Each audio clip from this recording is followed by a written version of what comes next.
Good morning, dear students. Welcome in the history class. Today we will start our chapter 2 about temple and kings. कि kings and temples है उनके बारे में सबसे ज्यादा क्या importance थी in the Mesopotamia. Why temples and kings? Why they are important? Now all of you beta open your page number 36 and we have to start कि why temple and kings in that time why they are important. Now it is talking about 5000 BCE. 5000 BCE we are talking about that. Settlements have begun to develop in southern Mesopotamia. The earliest city emerged from some of these settlements. These were of various kinds, and first one they developed as center of trade, imperial cities. It is cities of the first two kinds we will discuss here. Early settlers began to rebuild temples as select spot in their villages. जो settles origin होती थी कहते हैं उनको build किया जाता, rebuild किया जाता और टेम्पल किया जाता है, और जो सिलेक्टेड स्पॉट्स होते थे विलेजेस के अंदर यानी it means they have selected. And the earlier known temple was a small shrine made of unbaked bricks. Unbaked.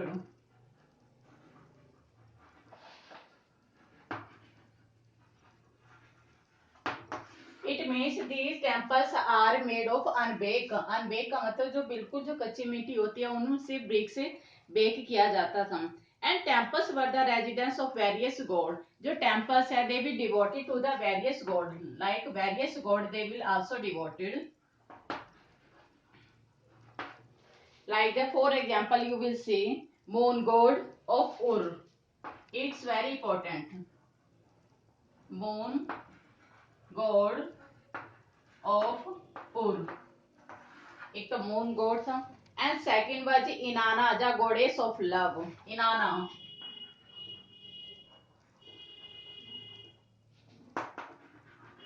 Goddess of love, यानी कि जो प्यार की जो देवी माना जाता है, यानी कि उसको सबसे ज्यादा सिंबलाइज किया जाता था. And war constructed in bring temple became larger over time with several rooms around open courtyard and the temple was the house of a god. Now it is considered that the temple was the house of a god, but temples always their outer walls going in and out at regular interval, which no ordinary buildings ever had. Temples always their outer walls going in and out, like that. This is a temple like that, and in and out they have used in and out the different doors will be there. And the god was the focus of worship पूजा के लिए जो सबसे ज्यादा main स्थान था माना जाता था. And to him people brought grain, curd, fish. Early temple had thick layer of fish bone.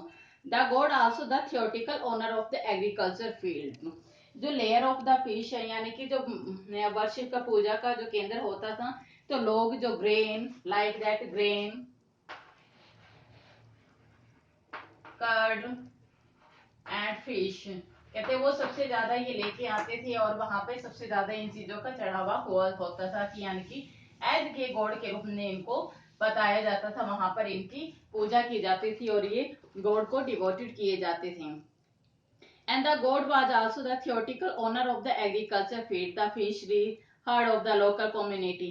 In time the processing of produce, for example oil pressing, grain grinding, spinning, weaving of woolen cloth also done in the temple. Yani different activities done in the temple like that. Grain grinding, spinning, pressing, organizer. And organizer of the production is very important. Organization of production.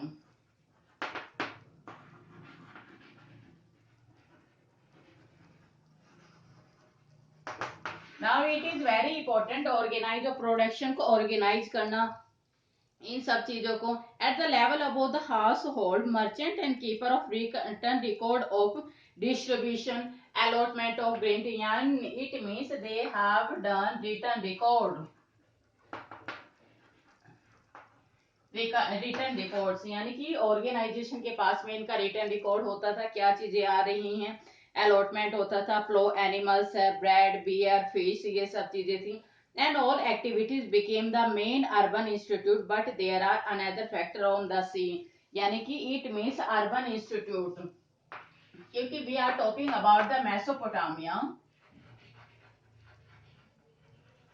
तो different activities has been done, तो वहां पे activities की जाती थी।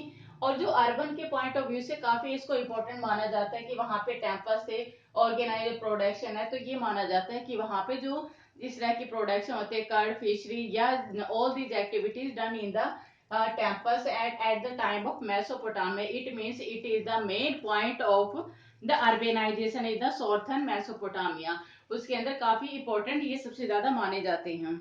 In spite of natural fertility, agriculture was subject to hazard. The natural outlet channel of the Euphrates would have too much water one year and flood the crop. Sometimes they would change course altogether. कि एक साल के अंदर अगर कई बार ज्यादा पानी हो जाता 1 ईयर में, या क्रॉप वहां पे फ्लड हो जाती, यानी कि पानी का बहाव ज्यादा हो जाता, तो वहां पे आर्कियोलॉजी ने ये सब चीजें रिकॉर्ड की हैं।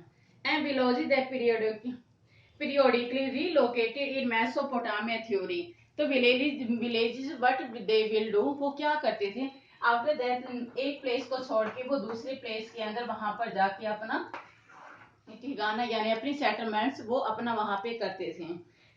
There were man made problem as well, those who live in the upstream stretches of a channel could divert so much water in their floor, से कि कई बार पानी का बहाव ज्यादा हो जाना, कहते हैं कि जो man made problems they are so much, and after that they could neglect to clean out the silt from the stretches of the channel, blocking the flow of the water further down, यानी कि पानी के जो blockage है further है, ये सब चीजें कहते हैं कि they are the many problems. And the early Mesopotamia country sides are repeated conflict over land and water, land and water के ऊपर सबसे ज्यादा कॉन्फ्लिक्ट यहाँ पे होता था, या तो पानी के लिए या जमीन के लिए, तो वो क्या करते थे एक जगह को छोड़ के अपनी दूसरी जगह पे सेटलमेंट कर लेते थे।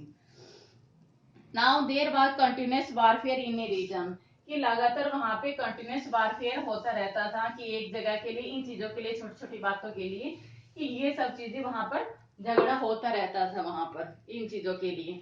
तो the those who chief who had been successful in war could oblige their followers by distributing the loot, कि वो लूट को डिस्ट्रीब्यूट करके इन सब चीजों का अपने फॉलोवर्स को अपने सक्सेसफुल बनाते थे। और जो हारे हुए जो ग्रुप हैं उनको प्रिजन जेल के अंदर लेके जाया जाता था, और उनको as a guard as a servant उनको रखा जाता था। They could increase their influence cloth such war leaders came to increase the wellbeing of the community, जो लीडरशिप है वो कम्युनिटी के अंदर डे बाय डे वहां पर बढ़ती जा रही थी। Now the creation of the new institute of practice in time victorious chief began to offer precious booty to God, then beautify the community temples, और जी मोस्टली जो चीफ होते थे वो मंदिर की ब्यूटी को बढ़ाने के लिए, लगातार उनकी ब्यूटी की शोभा को बढ़ाने के लिए वो काफी जैसे दान दिन वगैरह वो देते थे, ताकि उसके अंदर और भी ज्यादा है। तो आपने जैसे देखा कि टेम्पल्स की जो ग्रोथ हो रही है, इट मीन जो राजा होते थे, किंग होते थे, चैफ होते थे, they will give to all the money to the temples. After that, the beautify the community temples. So they would send men out to fetch fine stone metals, the benefit of the god and the community. तो अच्छे अच्छे जो stone है, metal है, वो God की beauty के लिए वहां पे वो लेके आया जाता था। और distribution temple wealth efficient by accounting of those who came in and went out, जो आते जाते रहते थे इन सब चीजों के लिए, कहते एफिशिएंट वे के अंदर वहां पे डिस्ट्रीब्यूशन होता था। As the poem above and marker, एक पोम है जो वो लिखी गई है एक राजा के बारे में, king about and marker.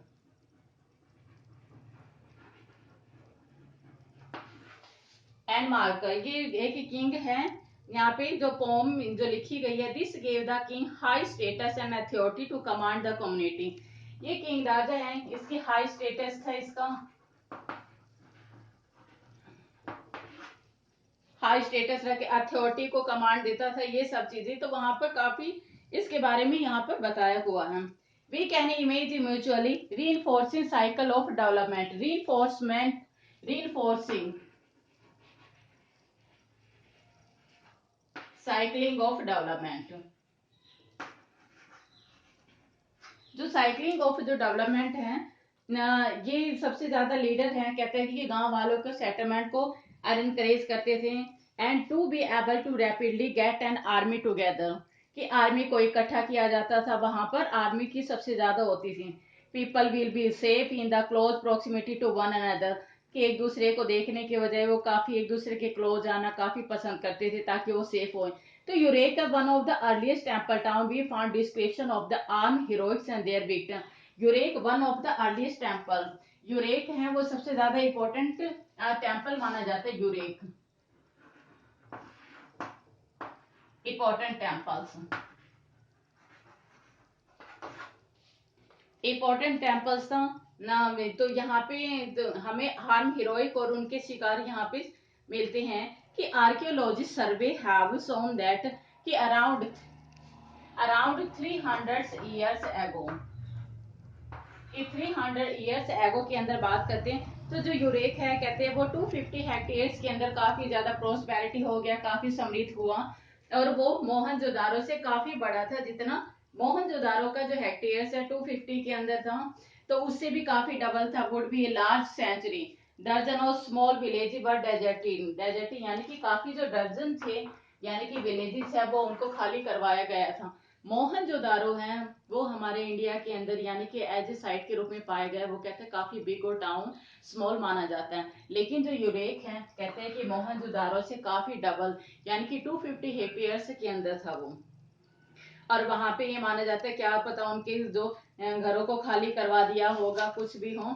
There would have a major population shifting, कि वहां पर जो मेजर पॉपुलेशन की शिफ्टिंग कब से सबसे ज्यादा होती थी। Uruk also came to have defensive wall as a earlier date, कि वहां पे जैसे यूरेक इज देयर और defensive wall has been made, defensive wall वहां पर बनाई गई थी। This site was continuously occupied from 4200 BC to about 400 CE। तो जो ये सारे की सारी जो साइट्स है हमारे को 4200 से